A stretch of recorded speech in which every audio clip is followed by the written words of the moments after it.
நன்றாய்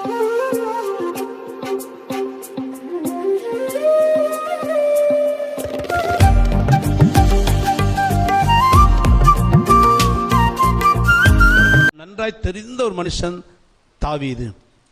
நீங்க சங்கீதம் 78 சங்கீதம் 71 72 வாசித்தீங்கன்னா, கறவலாடுகளுக்கு பின்னாடி இருந்த அவனை கர்த்தர் அழைத்து வந்து தன் ஜனங்களை மேய்க்கும்படி என்ன செய்தாரா? ஏற்படுத்தினார். தன் இருதயத்தில் உண்மையின்படியே தன் ஜனங்கள் என்ன செய்தானாம்? மேய்த்தான் அப்படின்னு சொல்லி 78 சங்கீதம் 71 72 வாசிக்கிறோம். ஒரு சாதாரண மேய்ப்பன், ஒரு அற்பமான மேய்ப்பன், சொல்லப்போன குடும்பத்தினாலேயே அற்பமா எண்ணப்பட்டவன் அந்த தாவீத முழு தேசத்துக்குமே கர்த்தர் ராஜாவை என்ன செய்தார்? கொண்டு வந்தார். இது ஒரு ஃப்ளூக்ல நடந்ததோ அல்லது தாவீதுடைய அதிர்ஷ்டமோ அல்லது அவன் நல்ல காலமோ அல்ல. மேய்ப்பனாய் இருந்தவனை ராஜாவாக உயர்த்துவதற்கு அந்த இடைப்பட்ட காலத்தில் கர்த்தர் தாவீதை ஒரு நல்ல குயவனாக இருந்து தாவீது என்ன செய்தார்? உருவாக்கினார். உருவாக்கப்பட்ட தாவீது தான் கர்த்தர் கரத்தில் ஒரு மகிமையான பாத்திரமாய் மாறினான். அல்லேலூயா. யாரெல்லாம் கர்த்தரால் உருவாக்கப்படுகிறார்களோ அவங்க லைஃப் மகிமையா இருக்குங்க. நம்ம எல்லாரும் கர்த்தரால் உருவாக்கப்படும். நமக்கு நாமே மேய்ப்பனா இருந்துடக்கூடாது. வேதத்தில் வாசிக்கிறோம், அவர்கள் தங்களுக்கு தாங்களே மேய்ப்பல் என்று சொல்லி எசேக்கியேல் புத்தகத்தில் அன்றைக்கு இருந்த ஆசாரியரை பற்றி கத்த சொல்லுவார். தங்களுக்கு தாங்களே மேய்ப்பர்கள். நமக்கு நாமே மேய்ப்பனா இருந்துடக்கூடாது.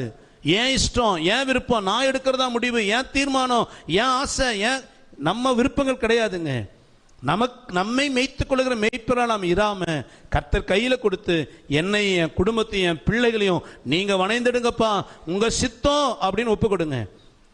அப்படி ஒப்பு கொடுத்தீங்கன்னா கர்த்தர் வணைந்தால் நம்ம வாழ்க்கை ஆசீர்வாதமாக இருக்கும். அல்லேலூயா.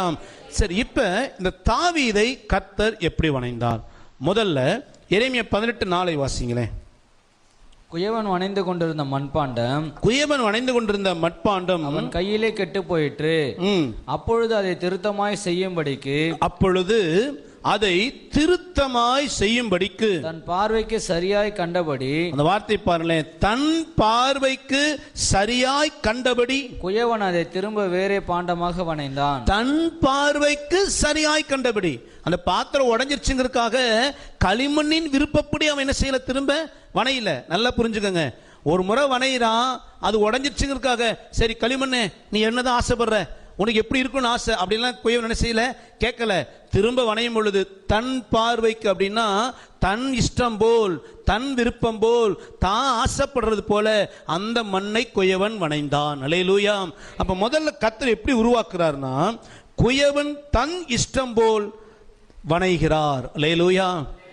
அல்லேலூயா. எப்படி வணைகிறாரு? குயவன் தன் இஷ்டம் போலத்தான் வணைகிறார். தாவீதை கர்த்தர் அப்படிதான் வணைந்தார். நீ வாசித்து பாருங்க. 1 சாமுவேல் 13:14 வாசிங்க. இப்போதோ உம்முடைய ராஜ்யபாரம் நிலை நிற்காது. இப்பொழுதோ சவுலை பார்த்து சாமுவேல் சொல்றாரு, இப்பொழுதோ உன் ராஜ்யபாரம் நிலை நிற்காது. கர்த்தர் தம்முடைய இருதயத்திற்கு ஏற்ற, கர்த்தர் தம்முடைய இருதயத்துக்கு ஏற்ற ஒரு மனுஷனை தமக்கு தேடி அவனை கர்த்தர் தம்முடைய ஜனங்களை மேல் தலைவனாய் இருக்க அவனை கர்த்தர் தம்முடைய ஜனங்கள் மேல் தலைவனாய் இருக்க கட்டளையிட்டார். கர்த்தர் போதும். அதாவது சவுலுக்கு சாமுவேல் சொல்ற வார்த்தை கர்த்தருடைய வார்த்தை. கர்த்தர் என்ன சொல்லி அனுப்பினார்னா, சவுலே உன்னை கர்த்தர் தள்ளிட்டு இன்னொருத்தர் ராஜாவாக ஏற்படுத்துறார். எப்படி ஏற்படுத்துறாரா? தன் இருதயத்துக்கு ஏற்றாற் போல் இருக்கிற ஒரு மனுஷன். அப்படின்னா தாவீதை கர்த்தர் எப்படி ராஜாவாக்குனார்னா, தன் இருதயத்தை ஏற்ற போல தாவீதை உருவாக்கி ராஜாவாக மகிமைப்படுத்தினார். அல்லேலூயா. அப்போ கர்த்தர் தன் இருதயத்தின்படி தான் நம்மளை உருவாக்குகிறார். அவர் விருப்பத்துக்கு, அவர் இஷ்டம் போலதான். ஒருவேளை கேட்கலாம், எல்லாமே அவர் இஷ்டப்படி தான் செய்வாரானா? எல்லாமே அவர் இஷ்டப்படி தான் செய்வார். யாருமே கேள்வி கேட்க முடியாதா? யாருமே கேள்வி கேட்க முடியாது. அல்லேலூயா. சிம்பிள், முடிஞ்சு, அவ்வளவுதான். எல்லாம் அவர் இஷ்டமா? அவர் இஷ்டம் தான். ஏன் கேட்க முடியாது? ஏன்னு கேள்வி கேட்க முடியாது. கேட்க முடியாதுங்களை கேட்க கூடாது. எல்லாம் அவர் இஷ்டம். உன்னை அழிக்கவும் செய்வார், உன்னை ஆக்கவும் செய்வார், உன்னை இடிக்கவும் செய்வார், உன்னை கட்டவும் செய்வார், உன்னை நட்டவும் செய்வார், உன்னை பிடுங்கவும் செய்வார். அவரை ஏன் கேள்வி கேட்க யாருக்கு அதிகாரம் இல்லை.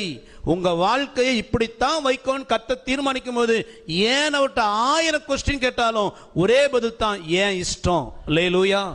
நீங்க 1000 கேள்வி ஆண்டவர் கேட்கலாம். ஏன் இதை அனுமதிச்சீர்? எனக்கே இந்த வேலை கொடுத்தீர், எனக்கே இந்த தொழிலை கொடுத்தீர், எனக்கே இப்படி பிள்ளைகளை கொடுத்தீர், எனக்கே இந்த வாழ்க்கை கொடுத்தீர், ஏன் ஆண்டவரே? இது ஏன் இஷ்டம். அல்லேலூயா.